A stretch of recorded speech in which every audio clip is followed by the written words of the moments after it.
long ago, in a galaxy far, far away, 3 internet personas, Random Bystander Here, The Wash, and KirbyFan, decide to talk about StarKid Productions and StarKid Spotlight.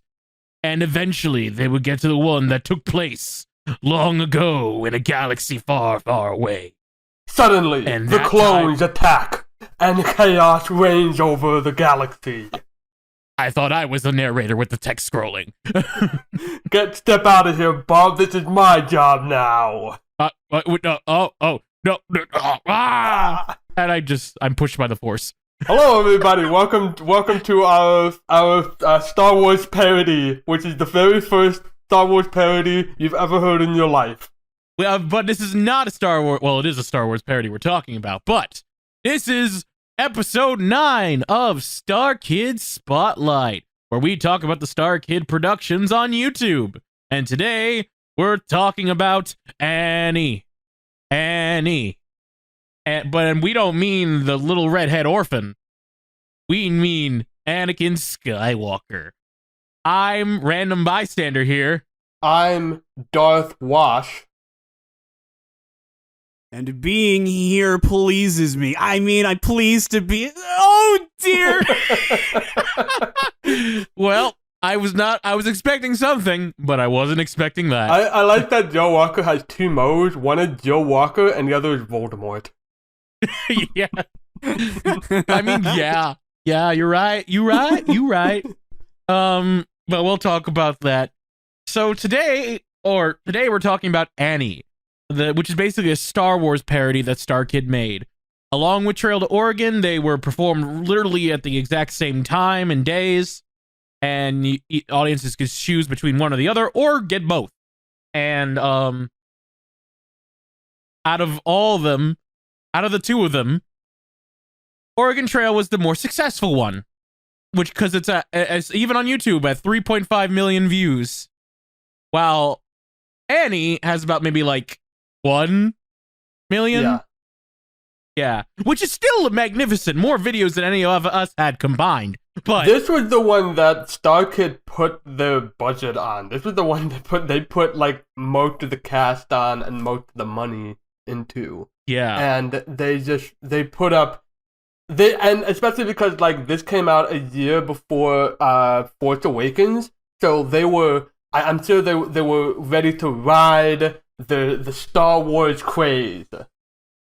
Oh yeah, they were ready for it. It could have been. I think they wanted it to be like their next big production. They wanted to be their next Twisted. Yeah, I would say.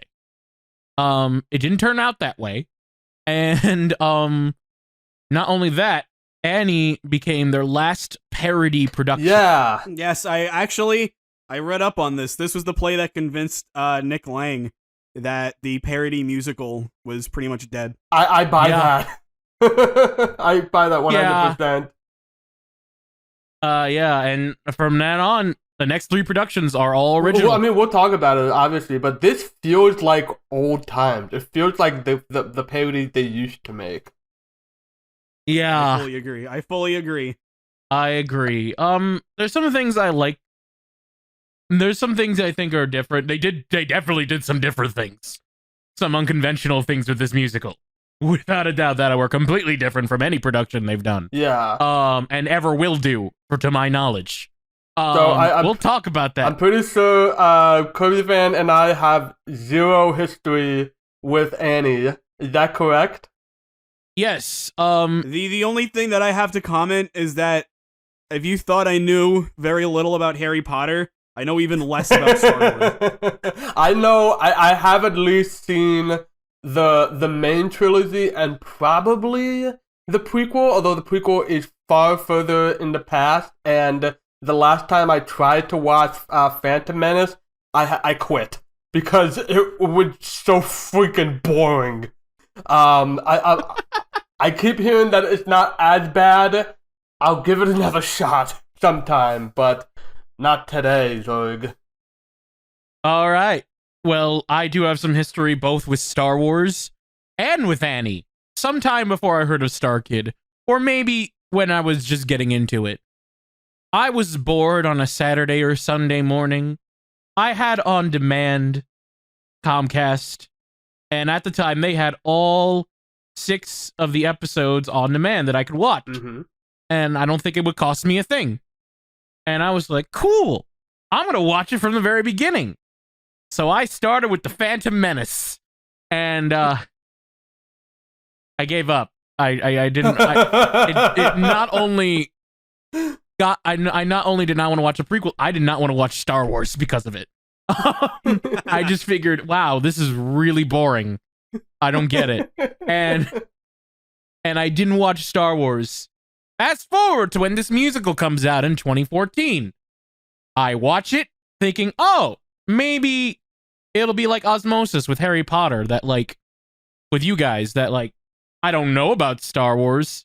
Maybe I'll like it. I didn't know, to quote the show, I didn't know dick about Star Wars. Oh So, no, I'm like, the Star Wars expert, I guess. you out of the, at the time, yes. I didn't know a thing. I just knew about characters. I knew about the I am your father twist. Spoilers. Yeah.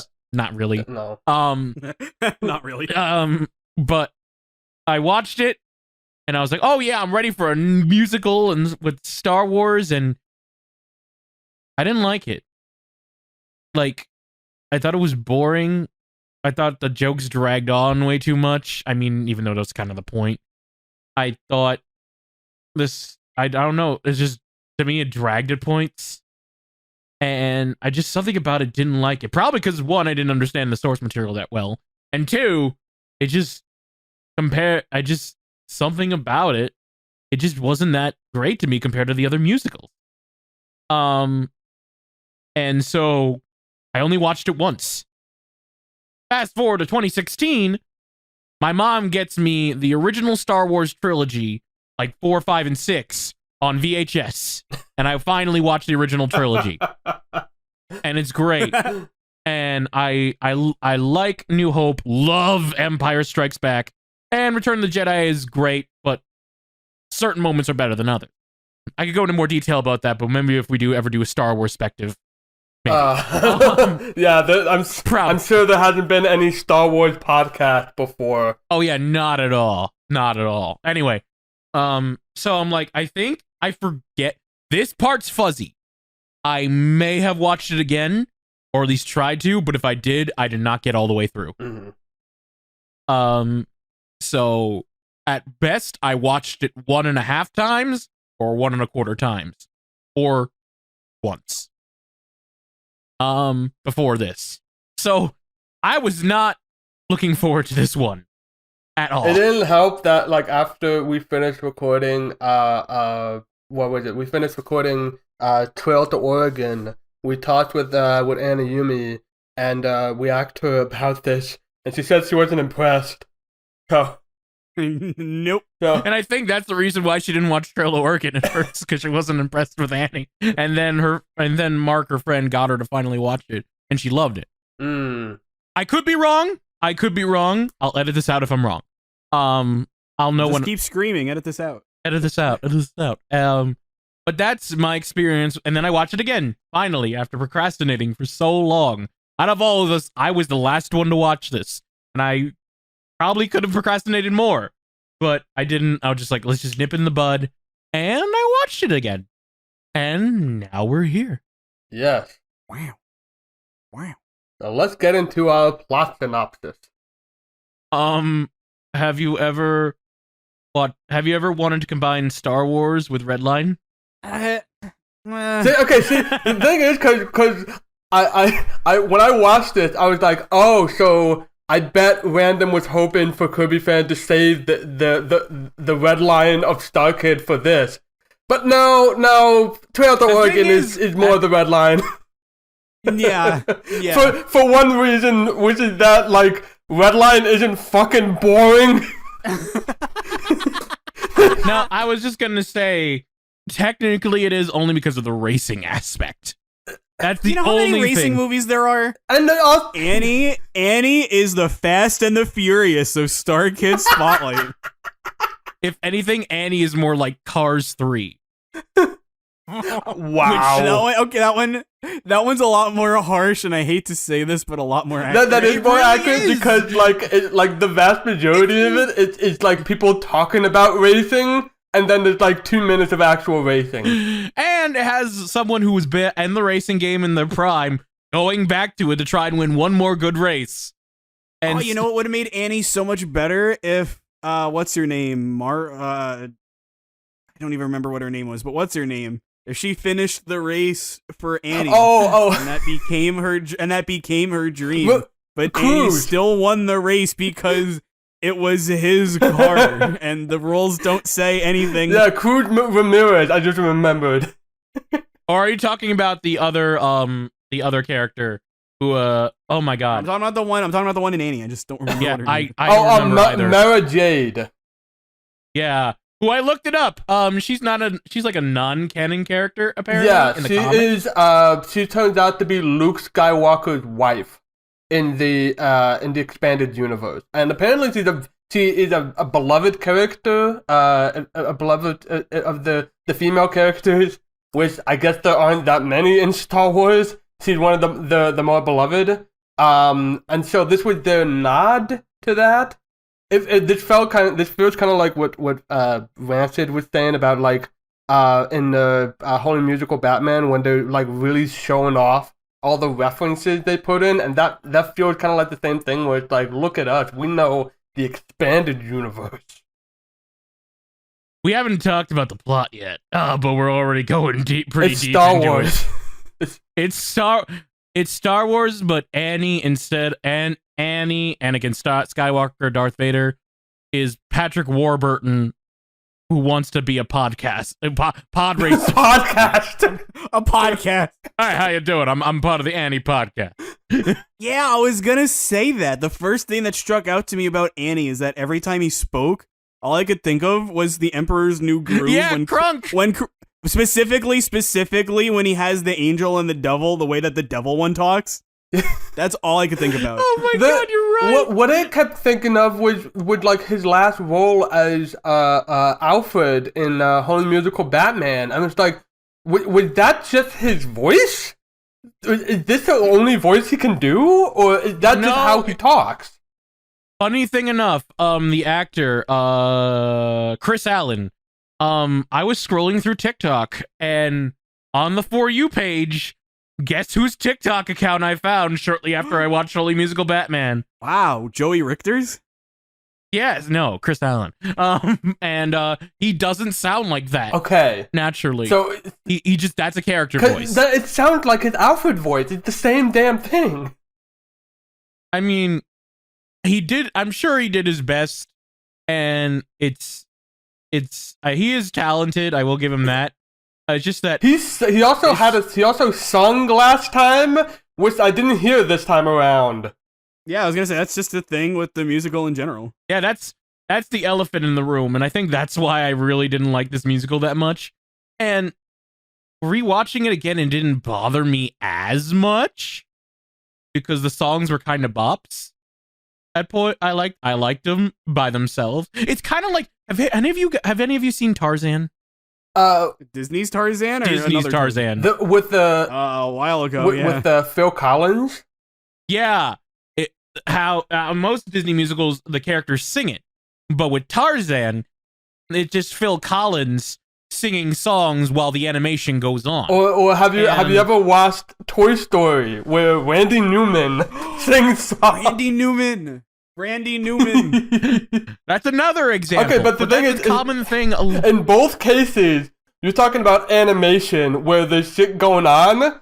In this, it's just like a character just like pacing back and forth and miming, and it's not really good mime, or dancing, and it's even worse dancing. To be fair, it's somewhat choreographed, one. Two, Denise actually has some great dance moves. Denise Donovan as Mara Jade near the end. She actually can dance pretty well. Oh yeah, I noticed that. She seemed a lot more nimble than the rest. Yeah. It's just that, as someone who's been the lead in a musical and had to dance, the choreographer had to probably work with them a bit. And because I'll be honest, StarKid isn't known for their dance numbers that much. Which is why they usually like sing during the dance numbers. Yeah. Yeah, so here's my thing. I didn't mind that much at all. I'm not super big. I mean, if the songs are there, it's like cool, but you know, there's not a selling point. My problem is that there's one song in the whole thing.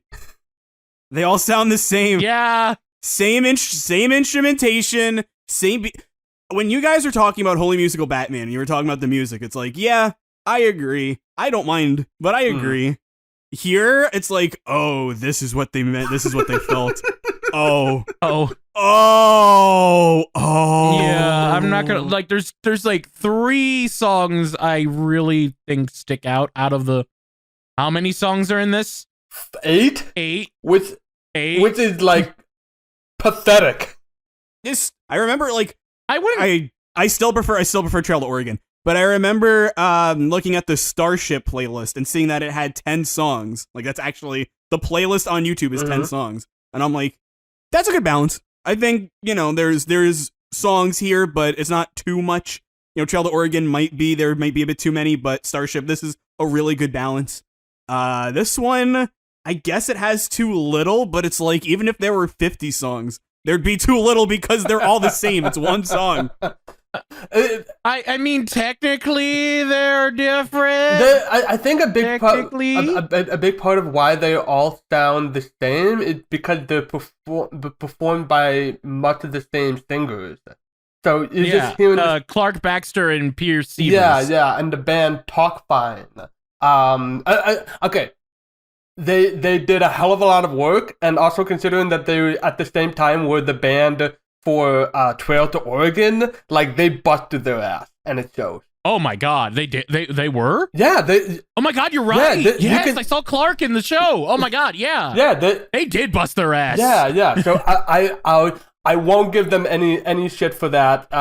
They definitely they sung their hearts out. God bless. And there probably was like a couple songs where it's like, if I heard this in an album, I'd be like, this is pretty good. Yeah, honestly, I'm using my eyeballs, and my eyeballs are not impressed. I listen to the songs on their own. I actually like some of them on their own. I can see that. Annie is kind of catchy, but it's also doing the typical StarKid one word repeated. Annie, Hogwarts. Yeah. Ooh. Yeah. Exactly. Senior year. Exactly. Sequel. No, there's Oregon. Sequel. Oregon. Hey, at least don't bring Trail to I Oregon. know. I was kidding. I know. No, there is an example of Trail to Oregon. It's just they replaced the word "gone" in Oregon with something else. They had fun. They did it, but they had fun with it. Exactly. Yeah. It's Annie. I think is catchy. I like One in a Million a lot, but I think it's too short. Oddly enough, and I know in the musical they play it twice and have like a technical reprise because of what happens. But no, I like it better on its own. And what else is there?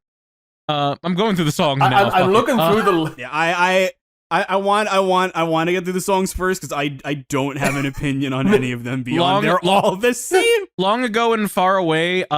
It's supposed to be the emotional "I'm tortured Anakin" song. That was the moment where it's like, oh, something's wrong. Because especially because the lyrics were very clearly like Annie is supposed to be singing this, but he's not. And I don't know why. I mean, I guess I think they wanted to try something different with these shows, both Oregon, Trail to Oregon, and Annie. And while the risk for Trail to Oregon being different, which being more audience interactive and very low budget, and mostly the audience interactive and improv, that was the twist with Trail to Oregon. The twist with this was to have a band sing instead of the actors Tommy style. I think Tommy the Rock Opera is what the wiki says it influenced by. And while one risk paid off for one show, I don't think it did for another. I applaud them for doing that risk, because I applaud them for taking a chance, but it didn't work. it in my opinion, didn't work. It still doesn't bother me too much, but I don't know. Maybe it's because I didn't like the songs. Maybe. Yeah. That could be. That's what I mean, you're right. I'm not like, you two are definitely right. I'm just thinking about why it didn't bother me. You know, when I was watching it, I was like, oh, this is interesting. I mean, I didn't mind it. Yeah, I mean, it's not too bad. Like, it's why I didn't like it the first viewing, but second viewing I was like, all right, I know what I'm going into. I'm gonna try and make the best of it anyway. And I'll be honest, it didn't bother me too much. The second viewing or third and a half or second and a half, whatever the hell. But some songs were better than others. Like, I didn't mind Long Ago and Far Away. Strike Back, I forgot about. With My Own Eyes, I didn't even know I didn't even remember there was a song. I just remember the drama behind it. The Forced You Got It was catchy and fun. I liked more, but again, I liked more what they did, like actors did with the song than the song themselves. Haunted by the Kiss. If it weren't for the fact that most of the lyrics are references to Anakin's dialogue in the prequels, I wouldn't have not been interested in that song. Like, that's my least favorite one by far. 1 in a Million I like, and Back to the Top I like, but I felt like at the end, just like, okay, when is this gonna end? When's this gonna end? I'm really glad. Can I make a confession? Can I make a confession? Yeah. I was watching it, and I'm like, wow, this is a really long Act 1. How far in are we? I paused the video. Half hour. Oh, no. I was like, no. Like, I'm sitting there thinking this isn't nearly as bad as A Bug's Life. Like, why is this happening? And spoilers, it isn't nearly as bad as A Bug's Life. It's not even close. No. But I was just like, oh wow, we're doing this again, huh? Yeah. What was the last time this happened? Like Cars 2? Like I said, this feels very much like old times. Like it feels like a Potter musical style parody, and not like Starship or Trail to Oregon. Even Twisted, and there was another one, right? After Twisted, that wasn't Trail to Oregon. No. Twisted, I would say. Holy Musical Batman. No. Oh yeah, even that one, well, kind of for the most part. Yeah. No, it was just a lot. I mean, I know you two and special guest aren't crazy about it, but there is energy in Holy Musical Batman. You know, they're having fun. It was silly. Yeah. They're having fun here, but it's so much more by the numbers. Yeah, it feels like it's a parody for the sake of a parody. It feels calculated. Like I said, if it feels like they were really banking on the Star Wars craze. Yeah, so much so they literally make. I think they're literally like make Star Wars jokes just hoping the fandom will get it. Yeah, even the obscure ones, because like literally, Annie is like, over half the show is just like, hey, you want to hear a Star Wars joke? That's his whole personality. His whole personality is knock jokes, and I want to be a racer, and that's it.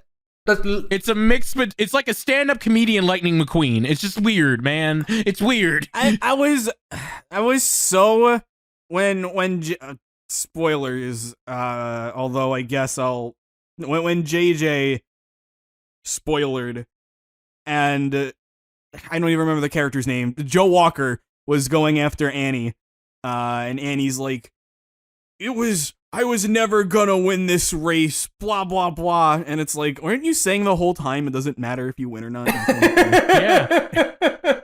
That is what he said. He literally was like, you wanna know why this reminds me of old StarKid? There are so many first draft mistakes. Okay, I say old StarKid, but it's really like sequel. Pre-twisted StarKid. A very StarKid. A very StarKid. It's rough. It's really rough. It's a bit rough, and again, even the fandom doesn't like this show too much. I will say, out of all the lists I see, Annie is usually in the lower bracket. Yeah. I was on a very big high after Trail to Oregon, and I looked up a lot of StarKid lists to see where people put it. And what I remember more is less the Trail to Oregon placements. Cause I was surprised, though, a lot that were close to the top, and a lot that were close to the bottom too. But Annie was pretty consistently close to the bottom. Yeah. This was, of course, after I watched Annie. That's when I was like, all right, well, now I can just look at these. And I don't know, like it's weird, right? Because it's boring, it's pretty predictable, and it's got a sloppy script. But despite what I said about the half-hour thing, when I finished it, I was like, that was all right. Yeah, same. It's like not that bad. It's like it's both bad, but also I think it's all right. And yeah. I will be the first to say it. Part of it, I miss Joe Walker. Yeah. It's like if I'm hitting with like the Lauren Lopez bias, the Jeff Blim bias, the video game speedrun bias, whatever, then it's like, nah, I gotta throw out the Joe Walker bias card. I missed him. Having him back was a treat. He was especially. It's so weird. He wasn't the weird one. He was the straight man. Oh my god! Yes. I did not think Joe Walker would play a good straight man. But it's like there's so much like he grounds it so well. He's honestly one of my favorite characters in this. Like yeah. I like that. Like he questions everything, but he's not the boring one. Like he is just the straight man. He's not boring. He's not uptight with the rules.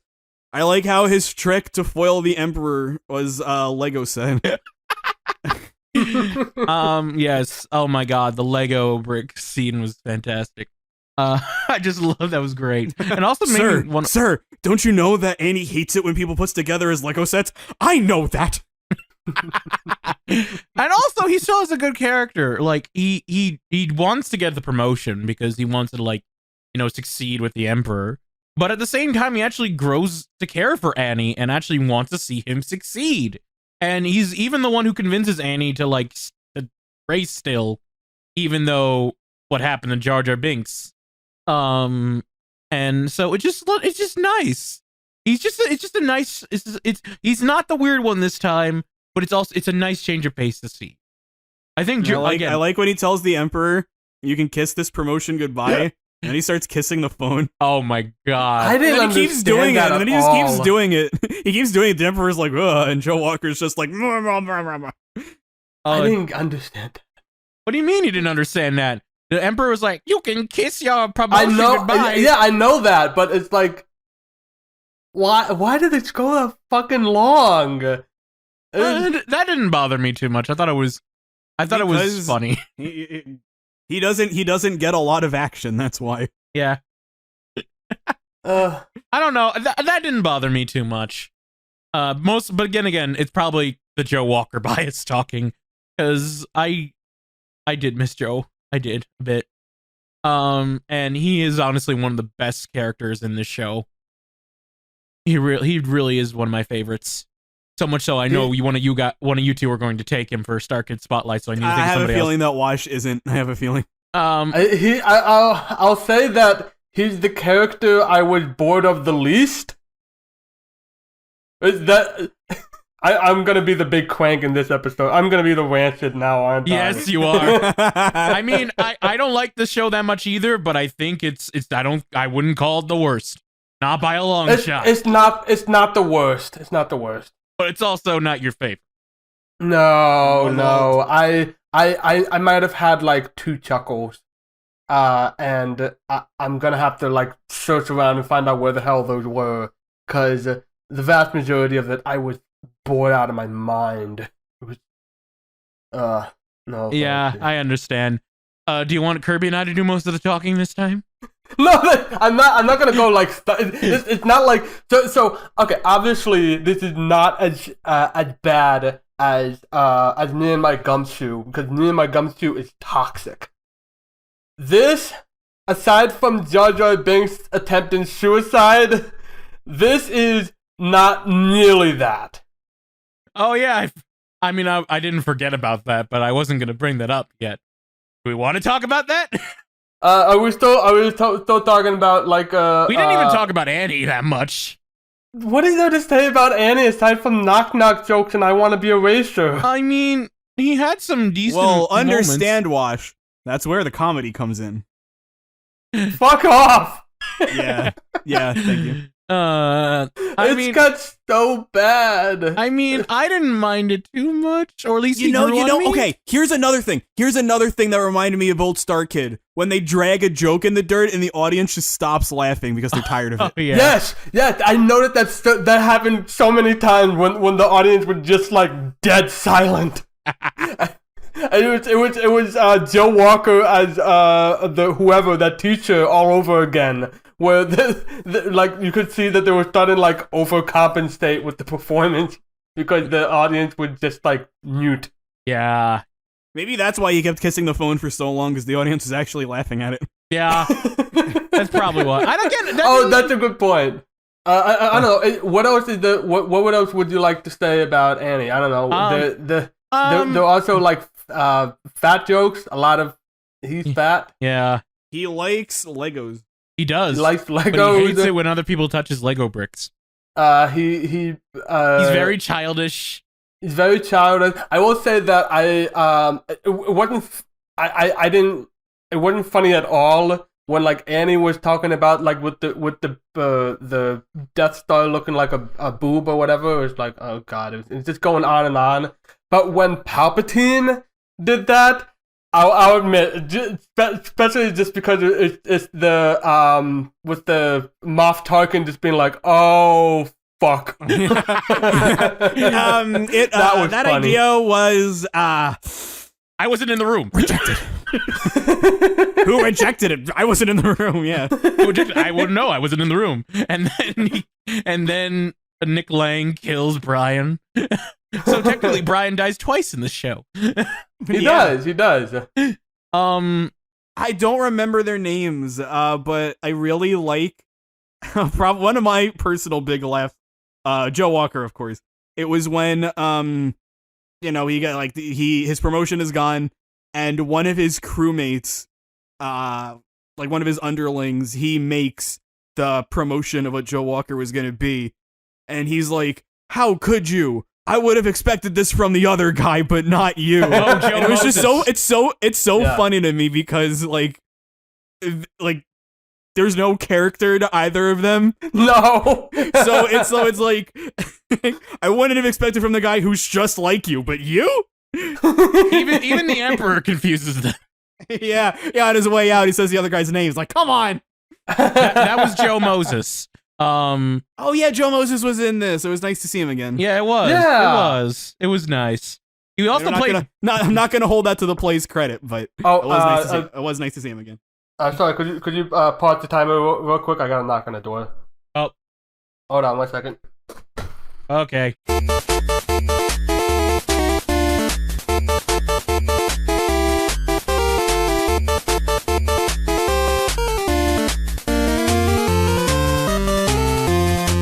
Pause. Timer's on pause. What were we talking about again? I don't remember. I think Annie, or like trying to think of Annie, of like the good things. But he's boring.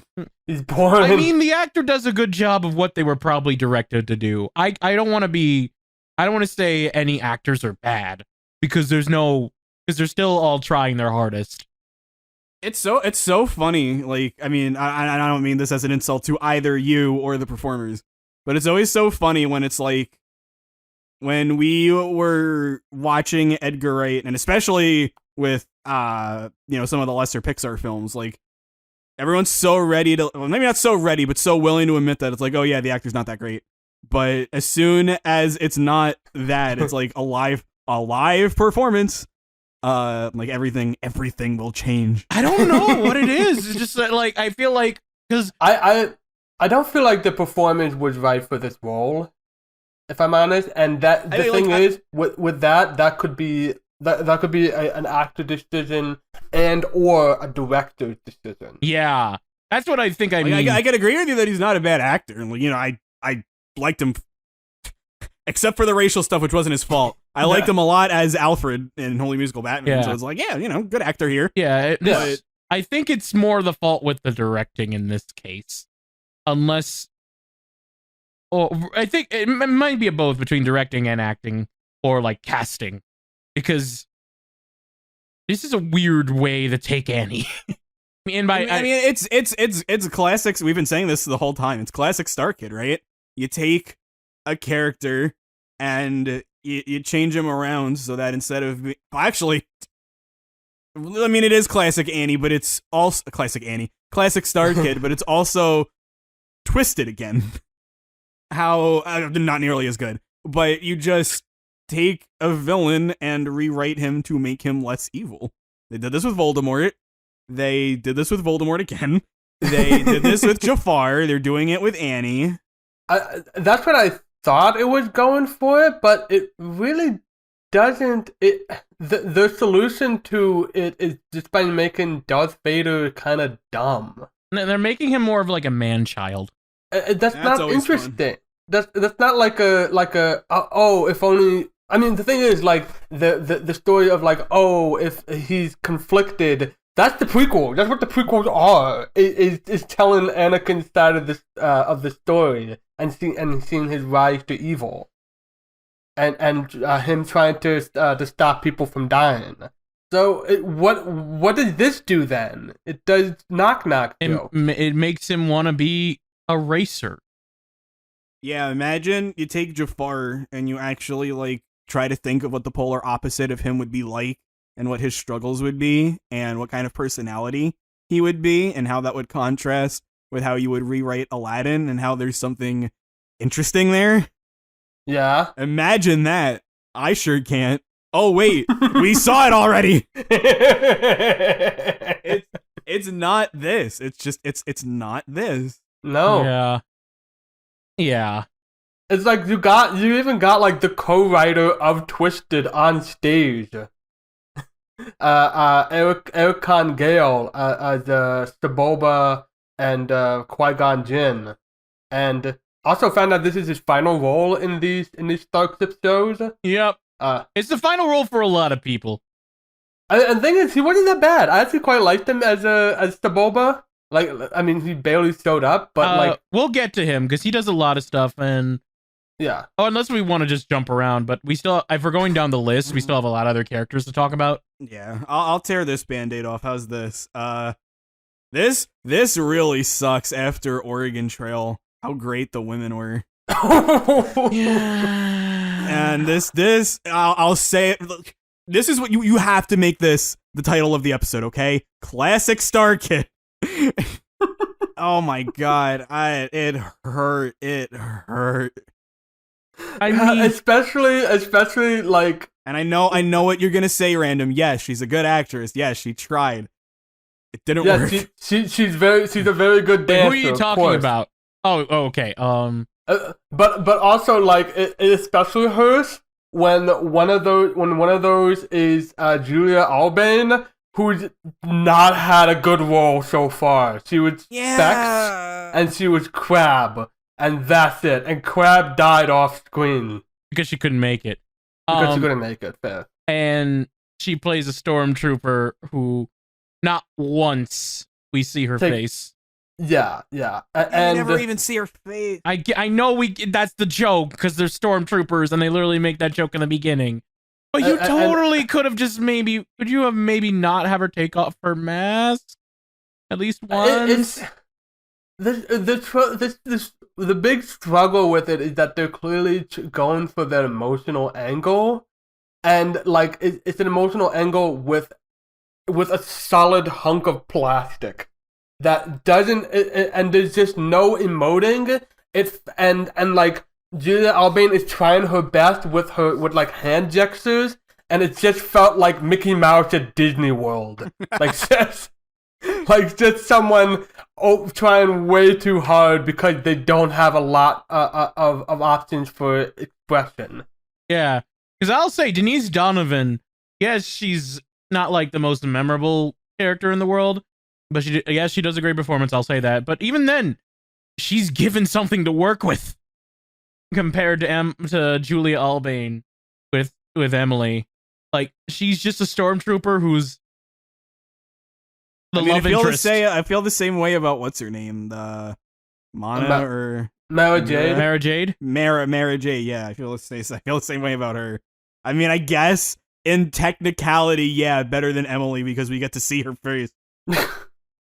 and she has a good dance number at the end, okay. But...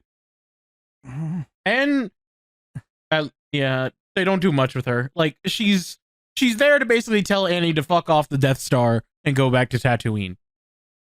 Yeah, I thought there was gonna be something more to it, but I guess I'm kind of glad they kept it platonic, even though they were doing a whole bunch of I'm glad. No, I'm glad they kept it platonic because they were like 30 years apart in terms of their age. Yeah, like, exactly. I'm really glad they kept it platonic. Look, normally I wouldn't comment about it, but after stuff like sequel, and did I mention sequel yet? I am very, very happy about that. It also probably helped that like Mara Jade would be Anakin's future daughter-in-law. So I guess they that might have been part of why they picked it. I don't know. Oh God, yeah, you're right. Well, I mean, I guess we can add this to the list of things that we've watched that don't end in a romance. We can put this and Finding Nemo on there, and Finding Dory, and Finding Dory. Finding Dory. Yeah. Where the main I mean, I'm sorry, I forgot Finding Dory because that's what I do best. Yeah. Now that's where the comedy comes in. That's how you do a reference joke. I'm trying to think about anything stuck out, but yeah, Mara Jade just wants to be a slave girl at Jabba the Hutt's palace. Yeah. And she hangs out with Annie for a bit, leaves, gets embarrassed to dance because those other slave girls make fun of her, and then leaves, and then just comes back near the end to cheer on Annie. And then they have the ending scene where I guess Annie cheers her on, so that's nice, I guess. But again, the more problem with her is the writing of her character more than the performance. Because, like, I feel like Denise did the best she could. Mara Jade actors, I'm going to come back to this point. You know how many actors we've said about this in Pixar perspective? I don't know if we said it for Cinema Sound or not, because, you know, the whole Japanese thing, but Edgar Wright, we said this about the women. So, like, double whammy. Even StarKid, it's like, it gets to a point where it's like, I know what you're saying, but there's only so many times you can hear it before being like, okay, but it wasn't very good. No. Yeah. I will say Mara Jade is technically more interesting than Emily, though. Yeah. By a long shot. Because you can see her fucking face! Yeah. But like, she's not even like more interesting than Jar Jar. To be fair, they actually, I like what they did with Jar Jar, kind of. Because it's just, I mean, it's dark comedy and depressing as all fuck. Yeah. But like, if you were... You said that like Annie. It's dark comedy and depressing. That was unintentional, but that's where the comedy comes. Oh God, it's a play on words. Can we move on to Jar Jar then? Sure. Okay. Sure. Yeah, Jar Jar. Wow. They took one of the most hated characters and they made me kind of sympathize with him a bit.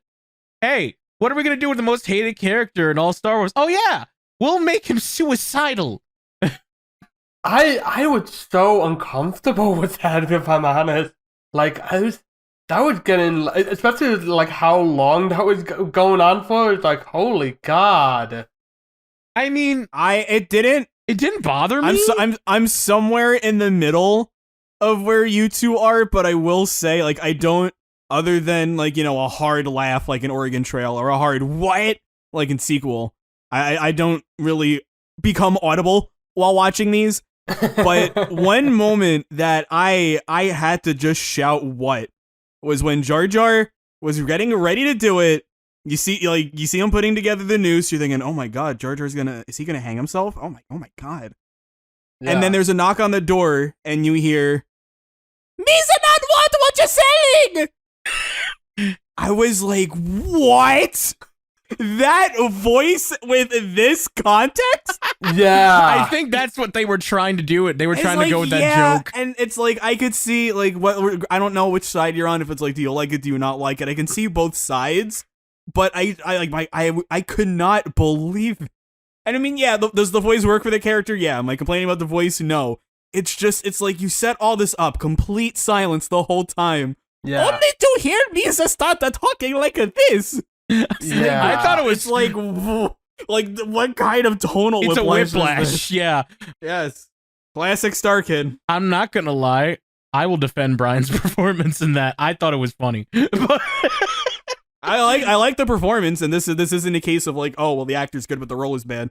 I mean, you can say the role was good or bad. You can say, but I thought he at least, kind of like with Joe Walker, I guess. I at least thought that he bought more to the role than what the script did. Yeah, I think he had more fun. Like, especially, I liked him as I liked him pretty much all the characters. As Jar Jar, as Marty, and as the bartender. The bartender, although part of that was like the interaction with him and Obi-Wan, but we can talk about that. We'll talk about Obi-Wan later. I'll say this much: Joey Richter as the ensemble, better bartender. Yeah. Yes. Yeah. Absolutely. I mean, they probably would have had him if they got Joey Richter, but they didn't. I said that as a joke, and then I went to sip some water. I started thinking about that scene. I almost spit it out. Like you said, it's not Watch a joke. Trail to Oregon. Watch Trail to Oregon. Brian Holden Trail could to not Oregon. hit that high note. How did you feel about Jar Jar Binks' death? I kind of like that his last word was Misa going home, because that's also a reference to Phantom Menace. I didn't even know that. That's about it. Remind me, wasn't there? Oh, no, wasn't there? Because I remember watching it. I remember thinking that there was a StarKid production where a character died, but he came back in the ending okay, or I don't know, came back in the ending okay, and I couldn't remember, and I was getting worried that they were gonna do that here, but he actually stayed dead. I was impressed that of all the commitments that they made, it was the death of a character that is Jar Jar Binks. That character that died and then came back was the very first one in part of the musical with the Hufflepuff. I think it was that Cedric. Cedric, that's the one. Yeah. Although that wasn't technically intentional. It wasn't intentional, and that's the problem. But yeah, he stays dead. They do not pull the I'm alive, or more canonically, he didn't come back as a goddamn robot. Which missed opportunity there, but I'm glad they didn't do it. I'm glad. And another thing, that when Obi-Wan has the gun pointed to him, and you hear his saying, "Please don't shoot him." It's like maybe it's just because it was so like it's not funny. And I don't know if it was a genuine laughter or not, but there was definitely some kind of laughter coming out. I think for you it was more like laugh like what the fuck. Mine was just like, oh my god, this is funny. Just the concept of it, like Jar Jar Binks with his voice begging for his life. It just sounds funny to me.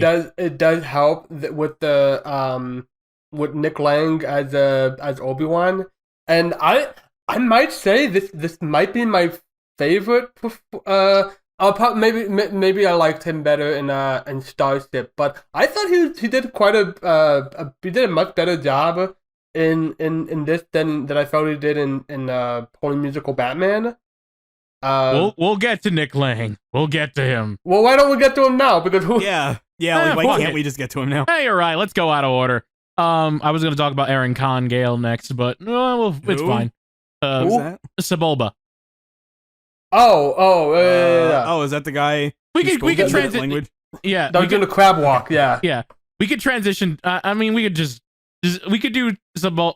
Yeah, Sebulba is basically just he has fun with it, but I feel so bad for the people who are in the audience. Like they didn't have audience. they didn't have the subtitles, right? No, they didn't.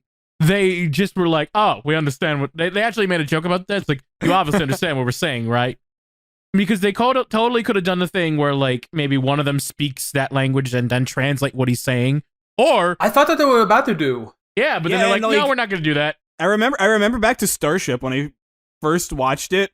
I mean, this got answered to me like during the play. But when it started with that like pre-recorded video, I'm like, oh, well, why did they start with a pre-recorded video? The audience obviously isn't going to see that. And then as you find out, later on, no, the audience sees that. It's on a monitor that they have set up in the play. Yeah. They're like that devoted. Here, it's just like nobody's translating. There's no sign in the background. There's no monitor that could display what he's saying. Anything. It's just like, you guys know what he's saying. That's where the comedy comes from. So, I mean, to be fair, Eric tried their best with like the language, saying like things like that were slightly English. Yeah, and then so this has a different problem now. Now he's speaking a fictional language that we have the subtitles for, but he's saying English words that aren't proper nouns. Yeah. So it's like this entirely different problem now. And it's like it's a lose-lose when you could have just done something basic and it could have been a win-win. Like Starship. I was very disappointed with the world building of Annie, a parody. Because you tell me it wouldn't have been funny to like have Eric do the language and just have like some like maybe Julia or something be like a translator. Just I thought what was going to happen was something like the movie To Be or Not to Be, where at first they're like speaking Polish, and then a narrator said, for the rest of this movie, the entire cast will be speaking in English, and everyone's like, thank God. You know what? That would have been funny. Yeah, actually. But that did not happen. So No. I feel like Eric has fun with it, at least with the crab walk. He looks like he's having a blast. But I mean, everybody looks like they're having fun, right? yeah, it does. I really I'm probably coming off like I'm sounding like I'm trashing on stage actors. I'm not. It's just, you know, everybody we've watched for this podcast so far is an actor, right? Yeah. Yeah. Yes. And it's just the material. Yeah, that too. That also kind of puts me in a sour mood. Like, we were saying this for, like, we said this for everybody in Trail to Oregon. Like, I probably said this a million times that they were having fun. Because it's like, it's so different when you're watching something that's not boring. Yeah. Like, if it's bad and it's like, oh, they're trying, then it's like, oh yeah, they're trying, but ooh, ah, ooh, ee, ah, ooh. And if it's good, then you're like, oh my God, they're trying, and you could tell they're just having the time of their life, and it's great. But here it's just like, well, I'm glad you're having fun. yeah, right. But speaking of fun, let's just skip to Nick Lang, which Obi-Wan, right?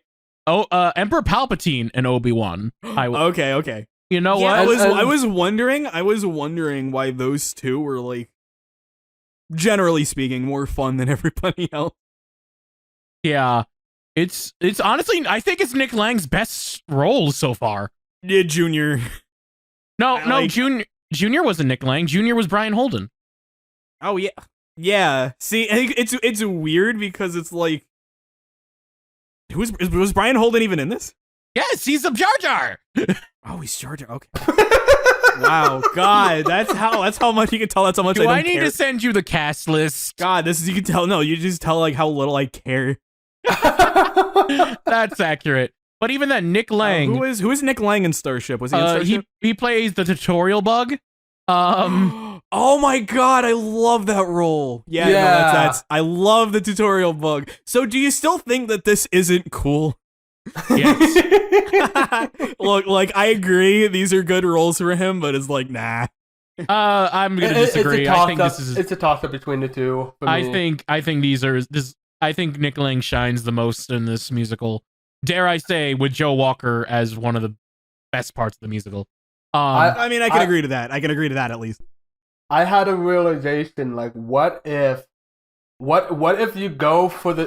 actually go for the twisted angle, but instead of being about Anakin, you make it be about Palpatine and just how much fun he's having fucking over everybody else. Yeah. You said this, Wash, like the whole boob thing when Annie said it wasn't funny, but there's an extra layer added on when it's like, no, it was the Emperor's idea the whole time. Yeah, it's like this is a serious figure, and he's talking about this, and especially like when like Annie is talking about it, everybody's like, God, shut the fuck up. But when Palpatine is talking about it, he's like, yes, sir, very good, sir. For me, I love how Nick Lang plays Emperor Pappy Palpatine not as an evil villain, but as your grandma or grandpa who honestly is a little bit sharp-tongued, isn't quite with it with the times. No, really does care deep down, but is really an asshole. But you still want to make them happy anyway, because if you don't, bad things are gonna happen. Because. And again, why isn't he the main character of this? Because that's a much... Yeah. That is way more fun than knock-knock jokes and I want to be a racer.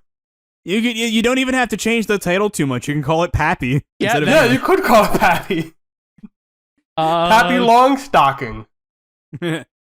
Honestly, yeah, I would watch it.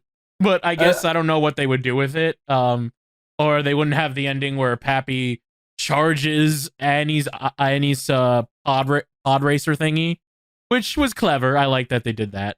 You know what I really liked about this while I'm thinking about it? There's 2 separate instances where Joe Walker says, "You have the high ground." Yes. No. Annie says it once, and then Joe says it once. Oh, wow. That goes to show how much I cared about this. But yeah. Annie... the other Nick Lang performance I quite liked was the Obi-Wan Kenobi. Yup. Are we gonna talk about the table scene? I kind of like mentally checked out during the table scene because it was just like it felt, that was another thing that felt like old the old parodies where they just like talk at length about Star Wars and just like picking apart the logic of the prequels. But at least Nick Lang as Obi-Wan falls asleep and literally says, like, while we're counting the Phantom Menace, he falls asleep and wakes up. He's like, "I'm sorry that I fell asleep because that was incredibly boring." And for some reason, that just made me laugh hard. One, because I hate the Phantom Menace, and 2, it just I was related to this both with the Phantom Menace and kind of the show. Yes. But it's, I don't know, he just was entertaining. And to find out that like not only is he a crazy drunk, he's an antagonist. Yes. And he's like crazy. He's like, "Well, I should have done the job, but he came back as a goddamn robot." And robot. He was doing like a weird Irish brogue. Yeah, he was trying to be drunk. He was trying to be Alec Guinness. Yeah, pretty much. And I love how he doesn't kill Jar Jar with a lightsaber. He pulls out a freaking gun. Yeah. I mean, the big laugh for me was when he entered the scene. And he's like clearly drunk, and then the bartender said, "Hey, I know you just got here, but I think you've had enough. I'll tell you when I've had enough. You'll tell me when I've had enough." That was funny. That was really funny. That was really good. You could tell that Nick Lang was just having fun the whole way through, and it was just like, it was fun. It was really fun. And even in the end when Annie wins, he's like, "It's all right. I'll raise his son to hate him in the future," or some shit. And, Yeah. And I don't know. It was nice. It was just fun. I enjoyed Nick Lang in this, which honestly, I know you like him as a tutorial bug in Starship, but I liked him better in this. I liked it. He did more. And I liked him better in this. I like him definitely better than Robin, for sure. Yeah, definitely. Yeah. Who other else is? How much time we got left? Yeah, I was gonna bring that up. We still got about 15 minutes left. Oh, god damn it. Okay, we do have some more Joe Moses we talked about, but we said he played General Veers, but he also played Boba Fett.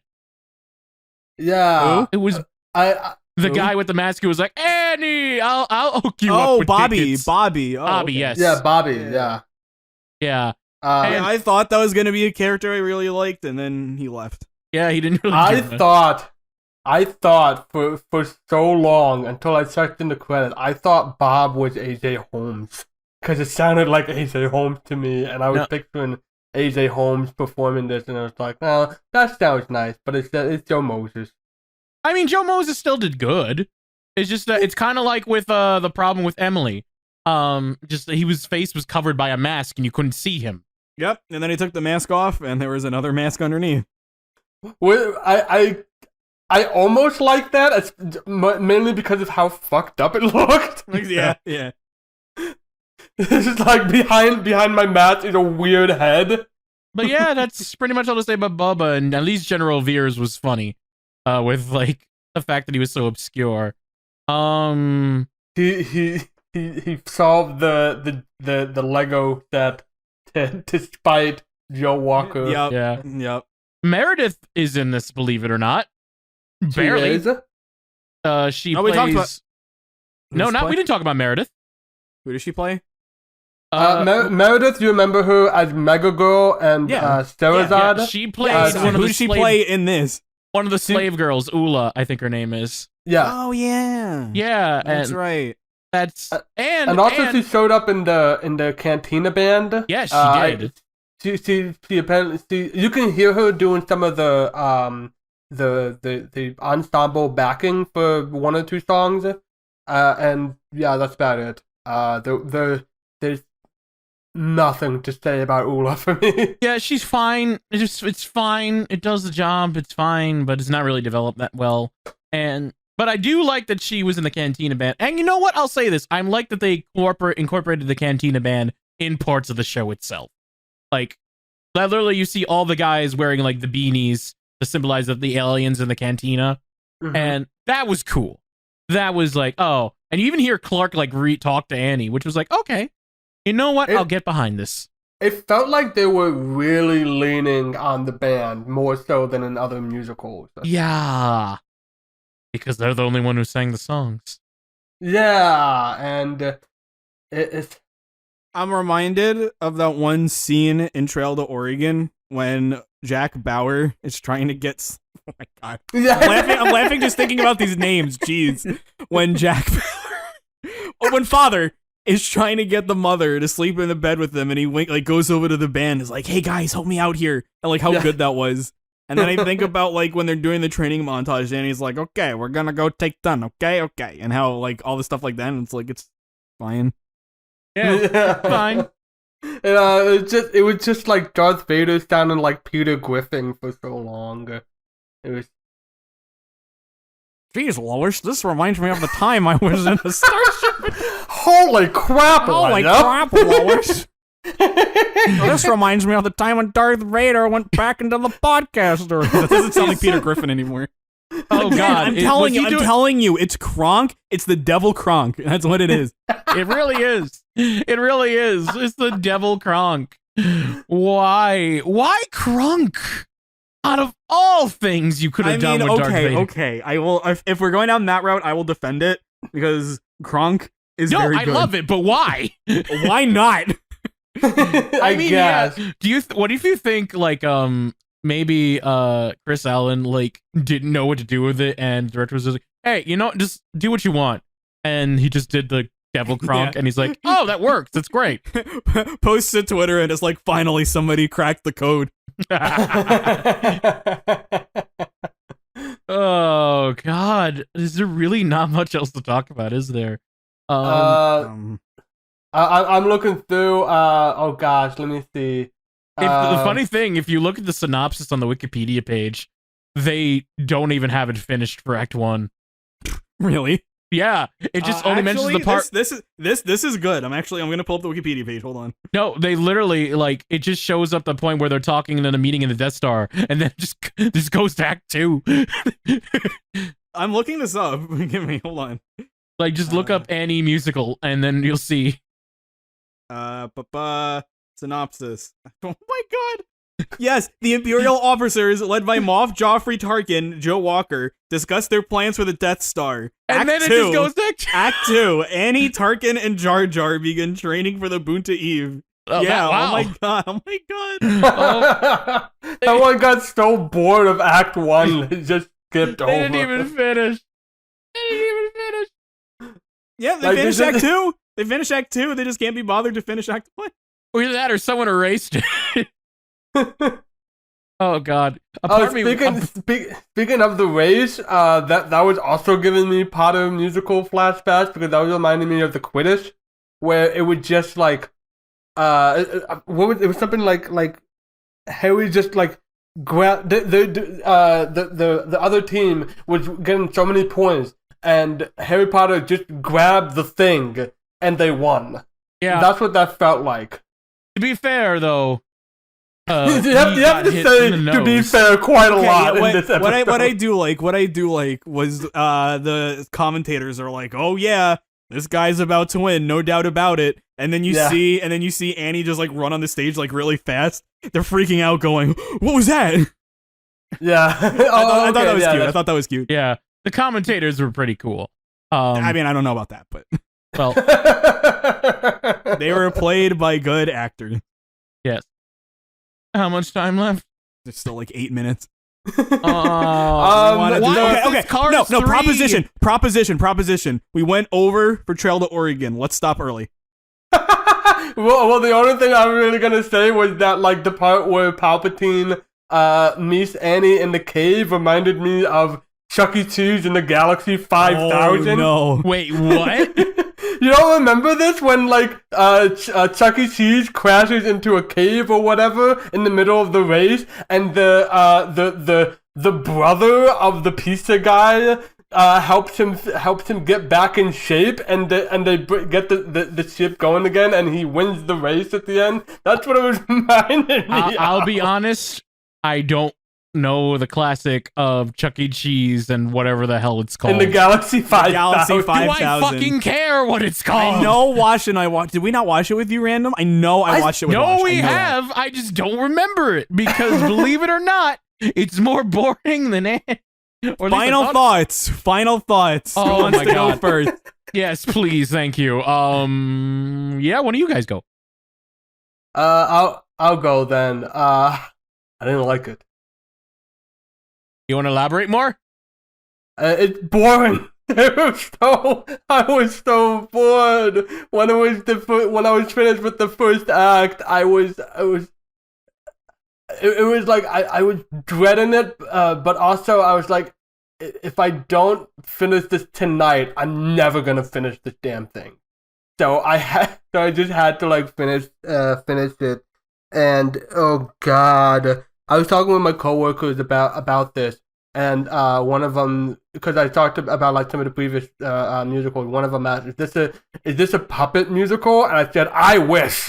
I fucking wish. You think there would be like a Star Wars puppet or something, but no. Like Jabba the Hutt. Jabba could have been an amazing puppet, but he's just cardboard. Or Watto.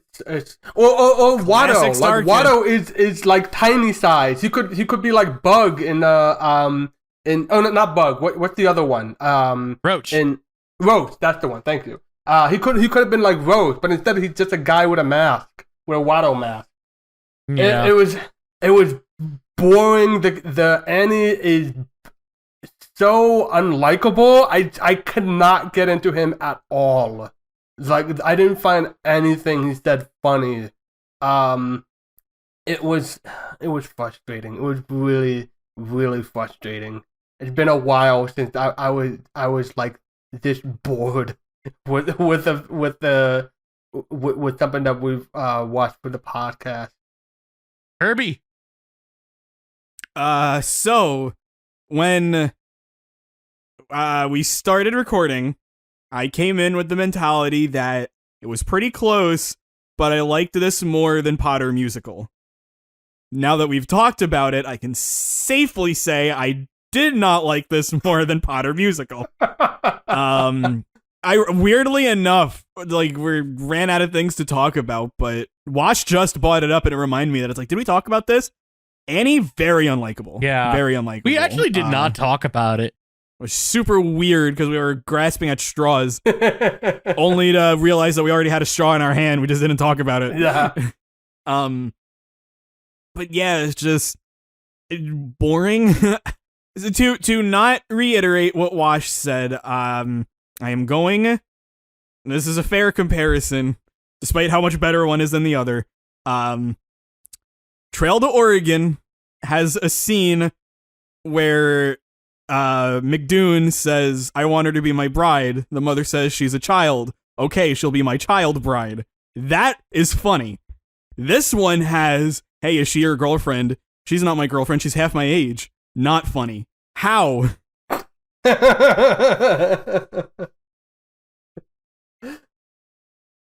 They didn't like peek across the hall for the for the Trail to Oregon auditions and be like, hey, they got pretty good women over there. We should try that out too. Yeah. No thanks. No thanks. Women overrated. All right, random. Before I forget, D-. D- or F+. It's not a see me after class, so that's good. It's not close. But I would say for if you were like ranking it officially, Annie would be above Me and My Dick, but that's it. I would put it above Me and My Dick in sequel, but that's it. Potter musical, you're higher than I thought you were gonna get. Good job. Watching this a second time, I didn't think it was as bad as the first time. Is it flawed? Yes. Was I bored at points? A lot of points. Do I think some of the characters aren't developed a lot? Yes. Do I think Annie is unlikable? At points, he's more redeemable than others. I'll give him that. But a lot of times, yes. Yeah, he is a bit unlikable. There are moments that I like about this musical. I think Brian is excellent. I think Joe Walker is amazing. I think Nick Lang is amazing. But there's some things like Denise's character and Julia's character, not even their performance, how their characters are written, that just missed the mark for me entirely. And originally I was gonna put Annie much higher because I enjoyed my experience a lot. I was gonna put it above Holy Musical Batman, but I had to like lower it. And right now, the only things below it are Harry Potter musical and Me and My Dick. But this might be a rank change in the future, honestly. And because I really, you know what? Fuck it. I'm gonna be with you. A Harry Potter musical is better because at least I got to see every actor's face. At least we had Voldemort. That too. I mean, we do have Voldemort in here, and he tries his best. It's different. It's different. I hate to be predictable, but as I thought, Annie is second to last. Originally, I thought it was going to be the last one, but Me and My Dick excelled the expectations of that. So, my rankings are now Starship first, Trail to Oregon second, Twisted third, A Harry Potter Senior Year fourth, Harry Potter sequel fifth, Holy Musical Batman sixth, Harry Potter musical seventh, Annie eighth, and Me and My Dick not last. So yeah, I'm sorry, it's disappointing, and rightfully so that it ends the age of parody in StarKid. This is what I've come up with. This isn't a redemption at all for Annie, but I do think it fits rather nicely when you're putting the puzzle pieces together. The first core, we'll say, of Starship, everything that was senior year and prior. StarKid. Did I say Starship? Yes, you did. Okay. All right. Stop doing that. You're so mad. All right. Anyways, everything that was Starship from everything StarKid senior year and prior, like they're all right, except for Starship. That's like the clear high point, right? So now we're in a post-senior year era. We've got Twisted, great. Trail to Oregon, incredible. Annie, not so much. So if all the others from here on are good, then you just swap Annie and Starship, and you've got your answer. They gave you a puzzle, they just swapped two of the pieces. Well, we have to see the next three shows to figure out if that's it. Fingers crossed, I'm hoping. Well, before we talk about that, we gotta do our own StarKid Spotlight and talk about who our favorite actors are. Go ahead. Which one of you is gonna pick Joe Walker first? I still don't think Wash is gonna pick Joe Walker. In that case, KirbyFan, you go first. Joe Walker. Well, they are going to pick it now. All right. Yeah, true. And I would ask why, but we all know why. Yeah. He's just... Okay. Normally I'd say watch the episode, but like we ended 7 minutes early. Yeah. It's Joe Walker, who is a very standard, very typically goofy character playing a straight man, and seeing Joe Walker be bamboozled and confused a lot, but still being devoted to the role was very funny. I liked him. Yeah. All right. Watch, I think I know who you're going to pick. Who do you think I'm going to pick? Joe Walker again. Dude, no. I honestly think you're going to pick Nick Lang. You would be correct. Yep. Yes. Yeah, it's pretty predictable, yeah. I will give shout out to Erkan Gale, especially because this is going to be the final time we'll be mentioning Erkan Gale, because I thought he did pretty well with the very small parts that he had.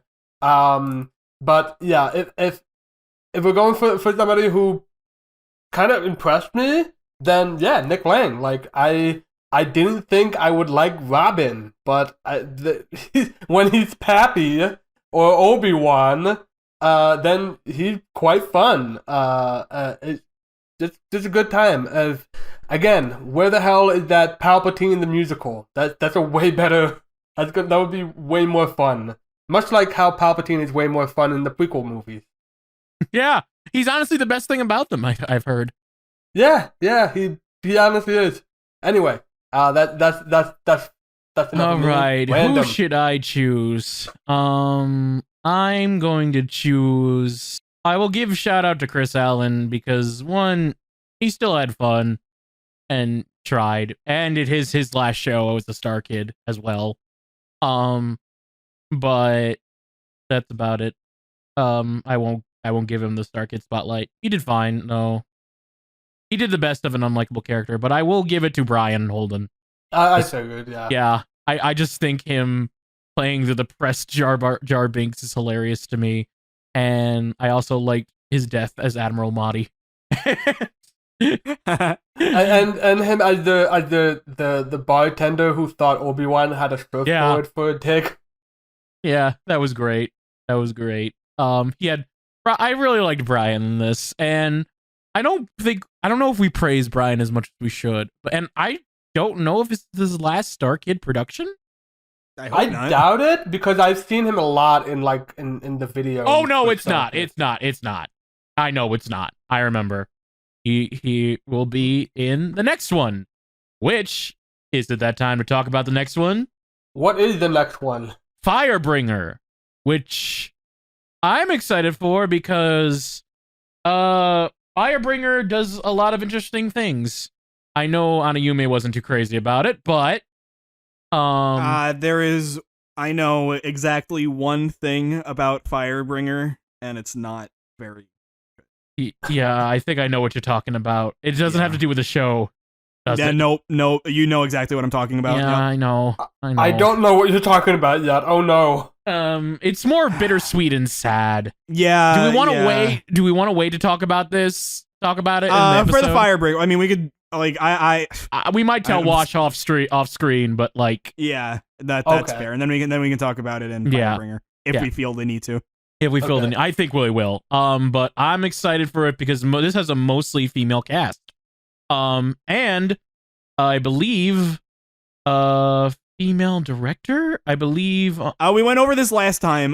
Meredith, I think, was one of them, but it's also a lot of the standard crew that helped her out. Yes. Julia Albane, that's who. Yeah, Julia Albane, she's directing it this time. Yeah. Ooh. Which is interesting to see her direct a project. And Meredith, even though Nick and Matt Lang are the usual writers, Meredith does have some writing in this, credits in this. So it's going to be interesting. I'm just excited because we see a lot of new StarKids, a lot of returning StarKids, and a lot of female roles. And it's going to be it's Firebringer is their first original production since Starship, technically. So Good. Yeah. From here on out, the that. rest is original productions. And Firebringer. Wait, no, Starship was also a parody. But even then, it was such a loose parody. It was a very. I know you loose keep comparing parody. it to the Little Mermaid, but it's so loose. It's so loose. It's fine. I was gonna say Starship Troopers and honestly, Aliens, I'll be perfectly honest. It's I know Trail to Oregon is a parody, but it's Oregon Trail doesn't have a story that might as well be original. Oh yeah, you're That's right. fair. You're right. That's and fair. then just technically it's their like they learned from Charlotte, Oregon, and they're going with original shows. Yeah. Even Or at if- least fun shows. yeah. Hey, Well- well, we don't know that yet. We'll see. I'm excited because the cast list looks very promising. Mhm. And yeah, I'm going into it with an open mind and I'm very excited. And we'll find out next time. Until then, I'm Random Bystander here. I'm the Watch, and if you liked what you listened to, then you can check out our Twitter account, WRK Podcast, where we'll post any updates for future episodes. And also, you can subscribe to our YouTube channel, WRK in Progress. And you can subscribe to our other podcasts in WRK SoundCloud. Oh shit, man. Damn it. Kirby fan finally poisoned my plugged it. mind. We don't have a SoundCloud. Do you want to redo that again? WRK.simplecast.com. Thank you. All right. And now I keep forgetting that. I'm sorry. Now, until Okay. then, I'm Random Bystander here. I'm Darth Wash. And this is the Chuck E. Cheese in the Galaxy 5000 of StarKid. Yes. You know what? Fine. I don't have to watch this again. Great. Let's go.